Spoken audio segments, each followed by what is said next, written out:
My name is Lydia Hargrove, and I never thought I'd be the one holding my family together with duct tape and sheer willpower. But here I am, 31 years old, juggling a high-stakes career and a sister's wedding while our father spirals into a midlife crisis that threatens to derail everything. Lydia, do you think Dad will even remember to show up? Mona's voice cracks, her eyes pleading for reassurance. I squeeze her hand, forcing a smile. Of course he will. I'll make sure of it. The lie tastes bitter on my tongue, but I swallow it down. What else can I say? That our father, Randall Hargrove, is more likely to show up drunk with his new girlfriend than walk Mona down the aisle with any semblance of dignity. You're a terrible liar, Mona sighs, but there's a hint of a smile. But thanks for trying. We're sitting in a trendy bridal boutique, surrounded by tulle and sequins. Mona looks stunning in a fitted mermaid gown, but the worry lines creasing her forehead mar the effect. Hey, I say, standing up and smoothing out the skirt of her dress.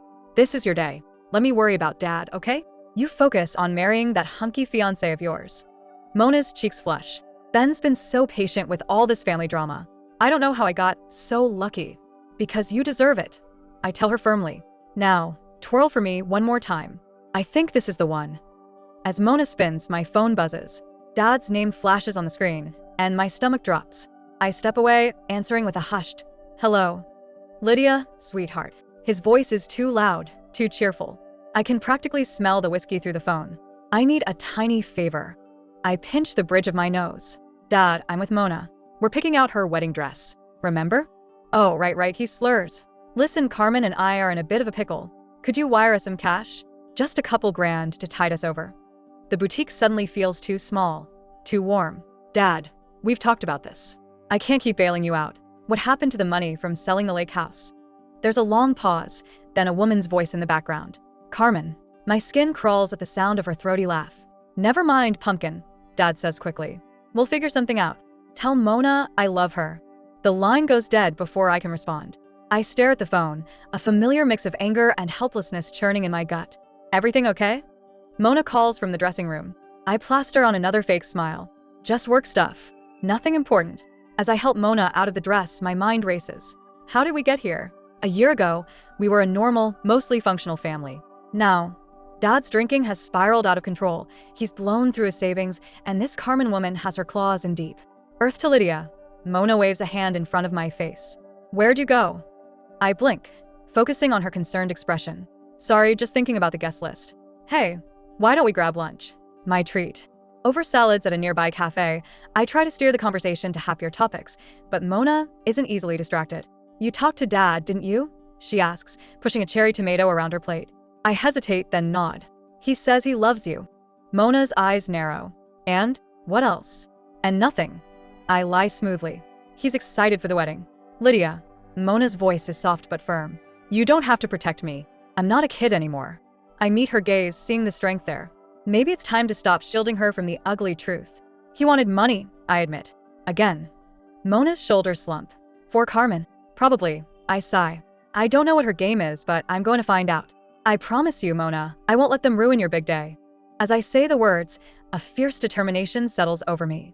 Whatever Carmen's up to, whatever hole Dad's dug himself into, I'll fix it. I have to. For Mona, for our family, and for the little girl inside me who still believes in happy endings. I slam my apartment door shut, kicking off my heels with a frustrated groan. The weight of the day, Mona's wedding dress fitting, Dad's drunken phone call, settles on my shoulders like a lead blanket. Rough day. Ethan's voice drifts from the kitchen, followed by the heavenly aroma of garlic and tomato sauce. You have no idea, I mutter, padding into the kitchen. Ethan stands at the stove, stirring a pot of pasta. He turns, pulling me into a warm embrace. Want to talk about it? He asks, pressing a kiss to my forehead. I sigh, melting into his arms for a moment before pulling away. I need to call Nina first. This Carmen situation is getting out of hand. Ethan nods, understanding in his eyes. I'll keep dinner warm. Take your time. I retreat to our bedroom, phone already in hand. Nina picks up on the second ring. Lydia, I was just about to call you. You're not going to believe what I found out about Carmen. My heart races. Spill it, Nina. What did you dig up? Remember how your dad met her at that charity gala? Well, it turns out she's made quite a habit of cozying up to wealthy older men at these events. I found 3 different aliases she's used in the past 5 years alone. I sink onto the bed, my suspicions confirmed. Go on. Each time, She gets involved with a man going through some kind of personal crisis, divorce, health scare, you name it. She worms her way in, gains their trust, and then… Nina pauses for dramatic effect. And then what? I prompt, impatient. She bleeds them dry, Lydia. Bank accounts drained, assets mysteriously transferred. One guy even lost his house. A chill runs down my spine. Ogo, Nina. What are we going to do? We. Nina's voice is gentle. Lydia, I love you, but this is your family. You need to decide how to handle this. I close my eyes, fighting back tears. I know. I don't know how to make Dad see reason. He's so caught up in her. Maybe it's time for some tough love, Nina suggests. Confront him with the evidence. Make him face reality. And if he doesn't listen? I ask, voice barely above a whisper. Then you protect yourself and Mona. You can't set yourself on fire to keep him warm, Lydia. We talk for a few more minutes, strategizing and commiserating. By the time I hang up, a plan is forming in my mind. It's risky, but I have to try. I rejoin Ethan in the kitchen, the aroma of dinner momentarily distracting me from my worries. Everything okay? He asks, setting a plate of pasta in front of me. I shake my head. Not even close. But I think I know what I need to do. As we eat, I fill Ethan in on Nina's discoveries and my plan to confront Dad and Carmen. His brow furrows with concern. Are you sure that's safe? This woman sounds dangerous, Lydia. I don't have a choice, I insist. If I don't do something, she'll bleed Dad dry and probably break his heart in the process. Not to mention what it would do to Mona if he can't walk her down the aisle because he's penniless and drunk. Ethan reaches across the table, squeezing my hand. Okay, but I'm coming with you when you confront them. No arguments. I nod, grateful for his support. Tomorrow, I decide. We'll go to Dad's place tomorrow and lay it all out. That night, sleep eludes me. I toss and turn, imagining all the ways tomorrow could go wrong. What if Dad refuses to listen? What if Carmen lashes out? What if I'm too late and she's already taken everything? As dawn breaks, I rise, exhausted but determined. I dress carefully, armor for the battle ahead. Ethan and I drive to Dad's house in tense silence. We pull up to find Carmen's flashy sports car in the driveway. My stomach churns. Ready? Ethan asks, giving my hand a reassuring squeeze. I take a deep breath, steeling myself. As I'll ever be. We approach the front door, and I raise my hand to knock. This is it. The moment of truth. Whatever happens next will change everything, for better or worse. I knock. The door swings open, revealing my father's disheveled form. His eyes are bloodshot, his shirt wrinkled. The smell of stale alcohol wafts out. Lydia, he slurs, squinting against the morning light. What are you doing here? I steel myself, pushing past him into the house. We need to talk, Dad. All of us. Ethan follows close behind, his presence a comforting anchor. We make our way to the living room, where Carmen lounges on the couch, looking far too comfortable in my childhood home. Well, isn't this a surprise? She purrs, her eyes narrowing. To what do we owe the pleasure? I ignore her, focusing on my father. Dad, please sit down. There's something important we need to discuss. He sinks into his armchair, confusion etched across his face. What's going on, sweetheart?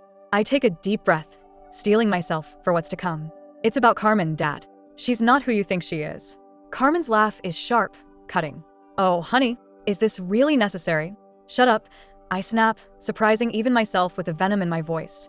I turn back to my father, softening my tone. Dad, we've found out some things about Carmen's past. She's done this before, getting close to vulnerable men, manipulating them, draining their bank accounts. My father's face clouds with anger. That's ridiculous. Carmen loves me. She would never dash. It's true, Ethan interjects, his voice calm and steady. We have proof, Mr. Hargrove. Multiple aliases, a trail of broken men and empty bank accounts. Carmen stands abruptly, her facade cracking. You don't know what you're talking about. Randall, don't listen to them. They're just jealous of what we have. I pull out a folder, hands shaking slightly. These are police reports, Dad. Bank statements. Carmen Santiago, Carmen Rodriguez, Carmen Vasquez, all the same woman. All with the same MO. My father's face pales as he flips through the documents. Carmen's eyes dart between us, calculating her next move. Randall, baby, she coos, reaching for him. You know me. You know this can't be true. He jerks away from her touch, looking lost and small. I don't know what to believe. Believe your daughters, I plead. Think about Mona's wedding. Do you really want to show up drunk? Or worse, not show up at all because this woman has bled you dry? At the mention of Mona, something shifts in my father's eyes. He looks up at Carmen, really seeing her for the first time. Is it true? He whispers. Carmen's mask slips, revealing a flash of cold fury before she composes herself. Of course not, darling. Your daughter is clearly troubled, perhaps jealous that you found happiness again after her mother dash. Don't you dare, I snarl, stepping towards her. Ethan's hand on my arm holds me back. My father stands slowly, his voice trembling. I think you should leave, Carmen. Randall, please, she starts, but he cuts her off. Now. Get out of my house. For a moment, I think she might argue, but something in my father's face stops her. She grabs her purse, shooting me a venomous glare. You'll regret this, she hisses as she stalks past.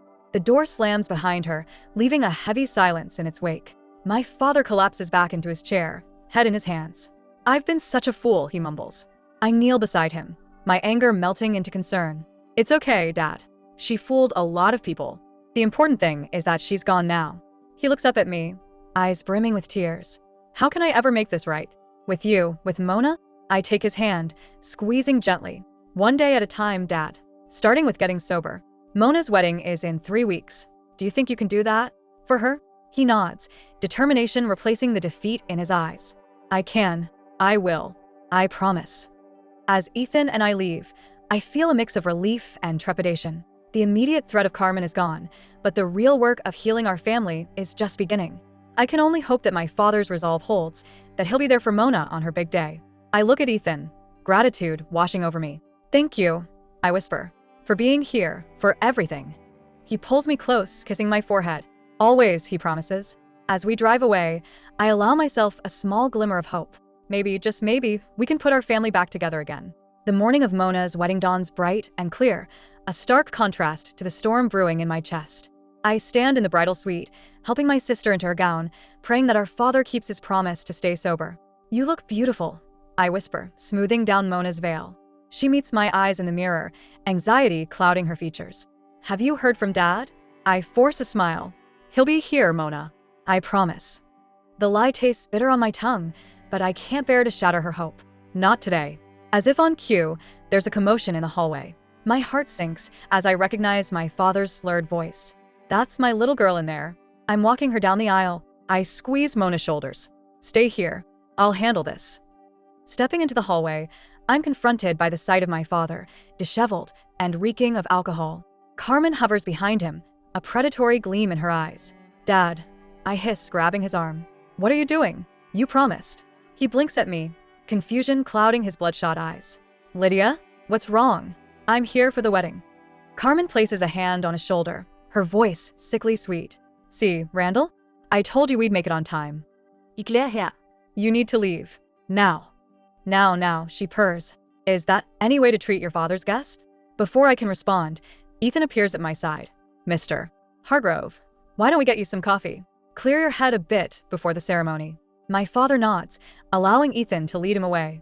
I turn to Carmen, fury boiling in my veins. I thought I made myself clear. You're not welcome here. She laughs, the sound grating on my nerves. Oh, sweetie, your father invited me. And unlike you, I actually care about his happiness. You care about his money? I spit. But that's over now. He knows what you are. A flicker of uncertainty crosses her face, quickly replaced by a sneer. We'll see about that. She saunters off, leaving me trembling with rage and fear. I take a deep breath, trying to center myself. I can't let this derail Mona's day. Returning to the bridal suite, I find Mona pacing, her veil askew. Lydia, what's going on? Is Dad drunk? I hesitate, torn between honesty and protection. He's having a rough morning, but Ethan's with him. We'll sort it out. Mona's face crumples. He promised, Lydia. He promised he'd be here for me. I pull her into a hug, careful not to wrinkle her dress. I know, sweetie. I know. But hey, look at me. I cup her face in my hands. This is your day. You and Ben. Don't let anything take that away from you, okay? She nods, wiping away a stray tear. Okay. The next hour passes in a blur of last-minute preparations. I'm just helping Mona with her final touches when Nina bursts in. We have a problem, she pants. Your dad. He's insisting on giving a toast. Right now. In the lobby. My blood runs cold. What? No, the ceremony hasn't even started. I rush out, leaving Nina to comfort Mona. In the lobby, I find a small crowd gathered around my father, who's swaying slightly, champagne flute in hand. And now, he slurs, a toast to my beautiful daughter and her. What's his name again? Dad. I hiss, trying to take the glass from him. This isn't the time. He jerks away, sloshing champagne on his suit. Don't tell me what to do, Lydia. I'm still your father. From the corner of my eye, I see Carmen smirking, clearly enjoying the spectacle. Please, I beg, aware of the horrified onlookers. Let's just get you cleaned up before the ceremony. No, he shouts, his face flushing. I'm giving this toast now. To Mona and… Suddenly, he stumbles, the glass slipping from his hand. It shatters on the marble floor, the sound echoing through the stunned silence. As I rush to steady him, I catch sight of Mona standing in the doorway, her face a mask of heartbreak and disappointment. In that moment, I realize that no matter how hard I've tried to hold everything together, some things are beyond repair. The perfect wedding day I'd envisioned for Mona is crumbling before my eyes, and I'm powerless to stop it. The day after Mona's wedding, I sit in my apartment, surrounded by the wreckage of what should have been a joyous occasion. Discarded flower arrangements and half-empty champagne bottles mock me from every surface. My phone buzzes incessantly, but I can't bring myself to answer. I know it's Mona, probably calling to tell me she's leaving for her honeymoon. How can I face her after what happened? The memory of Dad stumbling down the aisle, reeking of alcohol, plays on repeat in my mind. Mona's face, a mixture of heartbreak and resignation, as Ben's family whispered and pointed. And through it all, Carmen's smug smile, as if she'd orchestrated the whole disaster. A knock at the door startles me from my reverie. It's Ethan, concern etched on his face. Lydia, he says softly, pulling me into an embrace. You can't keep hiding in here. I bury my face in his chest, finally letting the tears flow. I failed them, Ethan. I promised Mona everything would be perfect, and instead… Hey, he pulls back, cupping my face. You did everything you could. This isn't your fault. But his words do little to ease the guilt gnawing at my insides. I move to the window, staring out at the city below. Have you talked to your dad? Ethan asks, joining me. I shake my head. I can't. Not yet. I'm afraid of what I might say. As if on cue, my phone rings again. This time, it's Dad's number flashing on the screen. I hesitate, then answer. Lydia? His voice is rough, heavy with remorse. Sweetheart, I'm so sorry. I don't know what happened. I thought I could handle it. But Dash. Stop. I cut him off, anger suddenly flaring. You promised, Dad. You looked me in the eye and swore you'd stay sober for Mona's wedding. Do you have any idea what you've done? There's a long pause. When he speaks again, his voice is small. I know I messed up, but Carmen, she Dash. Don't you dare blame this on her. I snap, even though I know she played a part. This was your choice. Your weakness. Please, Lydia, he begs. I need help. I can't do this alone. For a moment, I'm tempted. The little girl in me wants to rush to his side, to fix everything. But then I remember Mona's tears, the ruined ceremony, the years of broken promises. I can't, Dad, I say, my voice breaking. I can't keep setting myself on fire to keep you warm. You need professional help. And until you get it, I need some space. I hang up before he can respond, my hands shaking. Ethan wraps an arm around me, steadying me. That was brave, he murmurs. A knock at the door interrupts us. I open it to find Mona standing there, still in her traveling clothes. Mona? I gasp. Aren't you supposed to be on your honeymoon? She steps inside, her face a mask of determination. We postponed it. I couldn't leave things like this. I brace myself for her anger, her disappointment. But instead, she pulls me into a fierce hug. I'm so sorry. I whisper into her hair. She pulls back, shaking her head. No, Lydia. I'm sorry. I've been relying on you to fix everything for so long. It wasn't fair. We move to the couch, Ethan quietly excusing himself to give us privacy. What are we going to do about Dad? Mona asks, her voice small. I take a deep breath, steeling myself. I think we need to step back. Let him hit rock bottom, if that's what it takes. We can't keep enabling him. Mona nods slowly. And Carmen, I'm not done with her yet, I say, a newfound resolve settling over me. She knew exactly what she was doing, bringing alcohol to the wedding. I'm going to find out everything I can about her past, her schemes. And then I'm going to make sure she never hurts anyone again. Mona takes my hand, squeezing it tightly. We'll do it together. No more shouldering everything alone, okay? For the first time in days, I feel a glimmer of hope. The road ahead won't be easy, but with Mona by my side, I know we can face whatever comes our way. As we sit there, planning our next moves, I realize that sometimes family isn't about blind loyalty. Sometimes it's about tough love, setting boundaries, and fighting for a better future, even if it means letting go of the past. The dim light of my laptop screen illuminates the scattered papers and empty coffee cups littering my dining room table. Nina sits across from me, her brow furrowed in concentration as she scrolls through another set of documents. "Lydia, look at this," she says, turning the screen towards me. "Carmen Santiago, arrested in 2015 for fraud and identity theft. Charges mysteriously dropped." I lean in, scanning the police report. How did she get away with it? Nina shrugs. "Money talks. But look at the victim statement. It's eerily similar to what's happening with your dad." As I read, a chill runs down my spine. The parallels are undeniable. The charm, the manipulation, the gradual isolation from family and friends. "We need to show this to Dad," I say, my voice tight with urgency. Nina places a hand on my arm. "Are you sure that's wise? He's still not returning your calls, and Carmen's got her claws in deep." I stand, pacing the room. I have to try. I can't just sit back and watch her destroy him like she did to these other men. Just then, my phone buzzes. It's a text from Mona. 911. "Dad's in the hospital. Alcohol poisoning." My heart plummets. "I have to go," I tell Nina, already grabbing my keys. At the hospital, I find Mona in the waiting room, her face pale and drawn. "What happened?" I ask, pulling her into a hug. I don't know, she sobs. "The neighbor found him unconscious on the front lawn. Carmen was nowhere to be seen." Anger flares in my chest. Of course she wasn't. She got what she wanted and left him to die. A doctor approaches, clipboard in hand. "Are you Randall Hargrove's daughters?" We nod, bracing ourselves for the worst. "Your father is stable, but he's not out of the woods yet. His blood alcohol level was dangerously high. Has he been under any unusual stress lately?" Mona and I exchange a look. "You could say that," I mutter. As we wait to see Dad, I fill Mona in on what Nina and I discovered. Her eyes widen with each revelation. "We have to stop her," Mona says, her voice steely with determination. "We will, I promise. But first, we need to focus on Dad." When we're finally allowed into his room, the sight of him, pale, tubes snaking from his arms, nearly breaks me. His eyes flutter open as we approach. "My girls," he croaks, reaching for our hands. "I'm so sorry. For everything." "Sho, Dad," Mona soothes.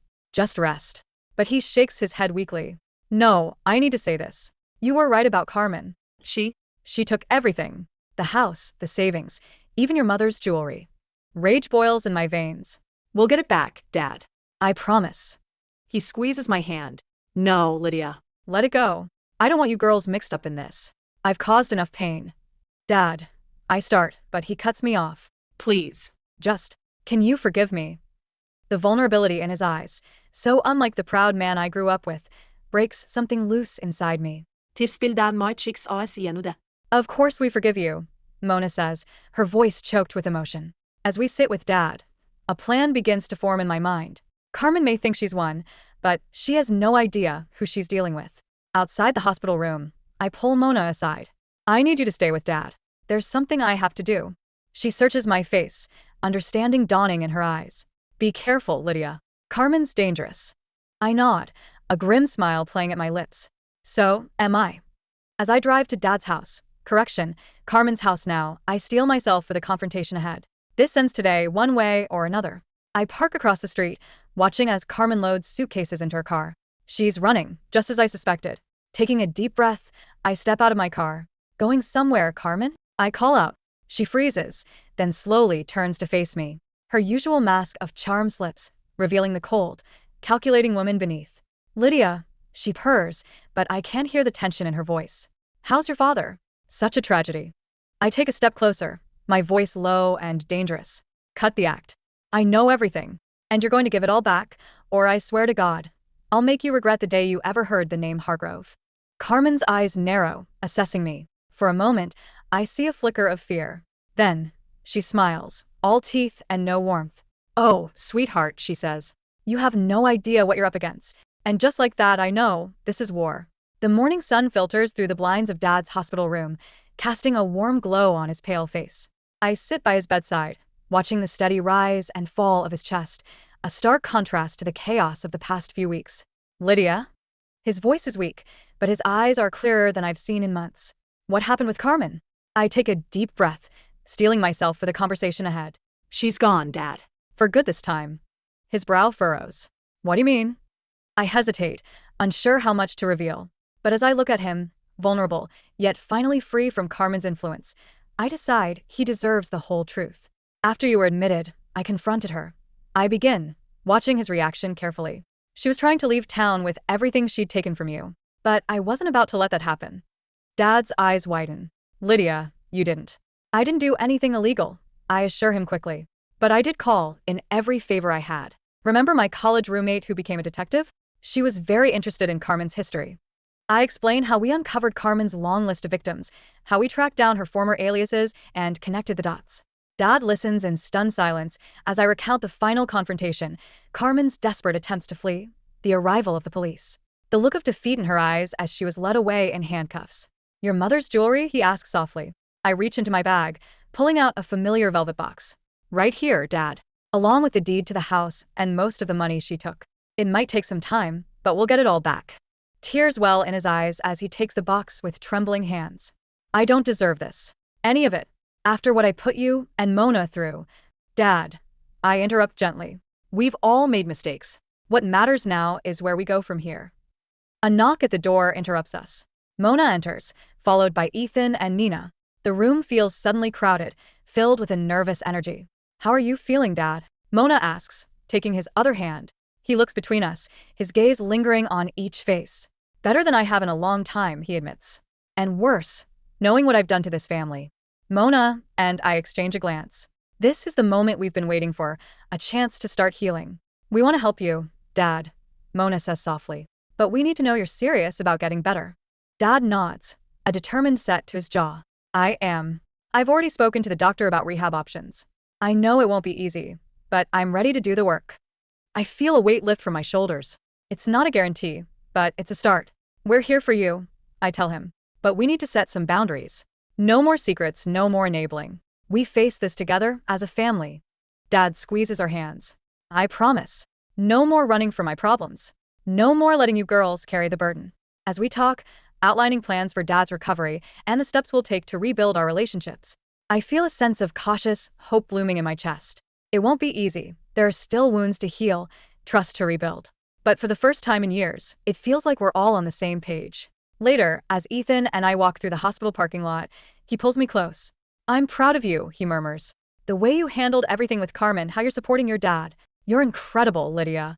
I lean into him, suddenly exhausted. I couldn't have done it without you. Any of you. He kisses the top of my head. That's what family is for, the one you're born with and the one you choose. As we drive home, I reflect on the whirlwind of the past few weeks. The pain, the anger, the fear. It's all still there, simmering beneath the surface. But there's something else too, something I haven't felt in a long time. Hope. Tomorrow, we'll face new challenges. Dad's road to recovery, rebuilding our family's trust, dealing with the legal aftermath of Carmen's schemes. But for now, I allow myself to bask in this moment of peace. We've weathered the storm, and though the damage is extensive, I can see the first rays of sunlight breaking through the clouds. It's a new dawn for the Hargrove family, and I'm ready to face it head-on. The late afternoon sun bathes Mona's backyard in a warm, golden light as I adjust the fairy lights strung between the trees. It's been 6 months since the wedding disaster, and we're finally celebrating Mona and Ben's marriage properly on our own terms, surrounded by those who truly matter. I step back, surveying the scene. Ethan and Ben are at the grill, laughing over some shared joke. Nina arranges flowers on the tables, her artistic touch evident in every detail. And there, sitting in a chair near the rose bushes, is Dad. He looks different now, thinner, but with a clarity in his eyes I haven't seen in years. 90 days sober, and counting. It hasn't been easy, but he's fighting every day to be the father we always needed. Penny for your thoughts? Mona appears at my side, handing me a glass of sparkling cider. I smile, clinking my glass against hers, just thinking about how far we've come. She nods, her gaze drifting to Dad. Did you ever think we'd be here? After everything? Honestly? No, I admit. But I'm glad I was wrong. As if sensing our attention, Dad looks up and waves us over. We join him, settling into nearby chairs. My girls, he says, his voice thick with emotion. I don't know if I'll ever be able to fully express how sorry I am for everything I put you through, or how grateful I am that you've given me another chance. Mona reaches out, squeezing his hand. We're proud of you, Dad. We know it hasn't been easy. One day at a time, he says, the familiar mantra of his recovery. But having you both by my side makes all the difference. I feel a lump forming in my throat. We're here, Dad. Always. We sit in comfortable silence for a moment, watching as our loved ones mingle and laugh. It's not perfect. There are still wounds healing, trust being rebuilt. But it's real, and it's ours. As the evening progresses, We gather around the tables for dinner. Glasses are raised, toasts are made. To Mona and Ben, to new beginnings, to family, both blood and chosen. When it's my turn to speak, I stand, looking around at the faces of those I hold dear. A wise person once told me that family isn't just about blind loyalty. I begin. It's about tough love, setting boundaries, and fighting for a better future, even if it means letting go of the past. I meet Dad's gaze, seeing the mixture of pride and remorse in his eyes. These past months have taught me more about love, forgiveness, and resilience than I ever thought possible. We've been through hell and back, but we've emerged stronger. Not because we're perfect, but because we're committed to growing, to healing, to choosing each other every single day. I raise my glass. To the Hargroves, past, present, and future. May we always remember that it's never too late for a new beginning. As cheers erupt around the table, I feel Ethan's arm slip around my waist. He presses a kiss to my temple. "That was beautiful," he murmurs.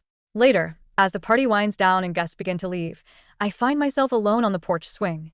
The night air is cool, filled with the scent of jasmine and the distant sound of crickets. Mona joins me, resting her head on my shoulder. Thank you, she says softly. "For everything. I don't know how I would have gotten through all this without you." I wrap an arm around her. That's what big sisters are for. We sit in companionable silence, watching as Dad helps Ben and Ethan clean up. There's an ease to their interactions now, a sense of genuine connection that warms my heart. "Do you think we'll be okay?" Mona asks, her voice barely above a whisper. I consider her question, thinking of all we've endured and overcome. The pain, the betrayals, the long road to healing. But also the laughter, the support, the unwavering love that's seen us through. "Yeah," I say, squeezing her shoulder. "I think we will be. It won't always be easy, but we've got each other. And that's what matters most." As the last of the fairy lights twinkle out, I feel a sense of peace settle over me. Our family isn't perfect. It's messy, complicated, and still healing. But it's ours. And for the first time in a long time, I'm excited to see what the future holds. Because no matter what comes our way, I know we'll face it together, stronger, wiser, and more resilient than ever before.